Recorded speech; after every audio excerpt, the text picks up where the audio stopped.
The nation's growing budget deficit has prompted little alarm among the U.S. public.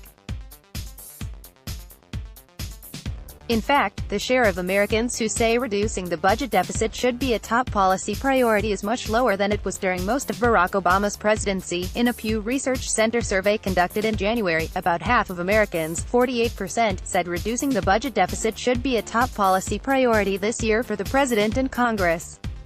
That was unchanged from 2018, but 24 percentage points lower than in 2013, at the start of Obama's second term. In this year's survey, deficit reduction ranked well behind strengthening the economy. 70% said this was a top priority, reducing healthcare costs, 69%, improving the educational system, 68%, and several other policy priorities. The Office of Management and Budget projects the federal government will run a deficit of $984 billion in the current fiscal year. That would be the highest in 7 years and more than double the deficit in fiscal 2015, $438 billion. Annual budget deficits surpassed $1 trillion from 2009 through 2012, and the share of Americans viewing deficit reduction as a top policy priority surged during this period.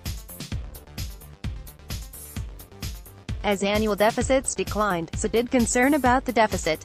But the rise in deficits more recently has not been accompanied by an increase in public concern. Since 2013, deficit reduction has fallen as a top priority among both Republicans and Democrats. Today, 54% of Republicans and Republican-leaning independents and 44% of Democrats and Democratic-leaners say reducing the deficit should be a top priority for President Donald Trump and Congress. 6 years ago, about 8 in 10 Republicans, 81%, said reducing the deficit should be a top priority, and about two-thirds of Democrats, 65%, agree. Topics: economic policy, domestic affairs and policy, national economy.